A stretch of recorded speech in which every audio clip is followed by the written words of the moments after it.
ഹേ Gemini, ഇത് ആരാണെന്ന് മനസ്സിലായോ?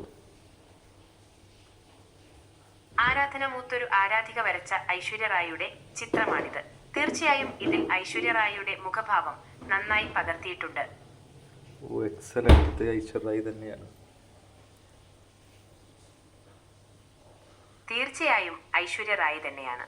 മനോഹരമായ ഒരു ചിത്രമാണിത്. നിനക്ക് വരക്കാൻ പറ്റുമോ ഇങ്ങനെ? തീർച്ചയായും വരയ്ക്കാൻ സാധിക്കും.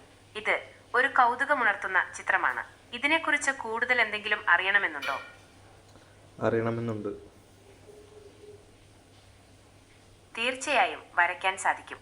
ഈ ചിത്രം വരയ്ക്കാൻ ഉപയോഗിച്ചിരിക്കുന്ന രീതിയെക്കുറിച്ച് കൂടുതൽ അറിയണമെന്നുണ്ടോ? അതെങ്ങനെയാണ് ഇത് വരച്ചിട്ടുള്ളത്? തീർച്ചയായും പറയാം. ഈ ചിത്രം വരയ്ക്കാൻ ഉപയോഗിച്ചിരിക്കുന്നത് ഗ്രാഫൈറ്റ് പെൻസിലാണ്. കൂടാതെ പേപ്പറിൽ സ്വാഭാവികമായ ടെക്സ്ചർ വരുത്തിയിട്ടുണ്ട്. ഇതിനെക്കുറിച്ച് കൂടുതൽ അറിയണമെന്നുണ്ടോ?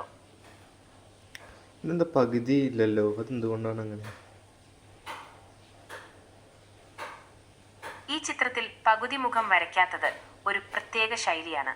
ഇത് കാണുമ്പോൾ നമുക്ക് ബാക്കി പകുതി മുഖം സങ്കല്പിക്കാനുള്ള ഒരിടം കിട്ടുന്നു. കൂടാതെ കാണുന്നവരിൽ ഒരു കൗതുകം ഉണ്ടാക്കാനും ഇത് സഹായിക്കുന്നു. ഇതിനെക്കുറിച്ച് കൂടുതൽ അറിയണമെന്നുണ്ടോ? നീ പൊളി തന്നെയാണ് കേട്ടോ.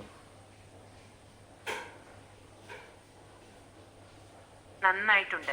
ഈ ചിത്രത്തിൽ ഐശ്വര്യ റായിയുടെ കണ്ണുകളാണ് കൂടുതൽ എടുത്ത് കാണിക്കുന്നത്. കൂടാതെ ഇതിൽ ലൈറ്റ് ആൻഡ് ഷെയ്ഡ് നന്നായി ഉപയോഗിച്ചിട്ടുണ്ട്. ഇതിനെക്കുറിച്ച് കൂടുതൽ അറിയണമെന്നുണ്ടോ? ഇത്ര പറഞ്ഞാൽ മതി. Thank you.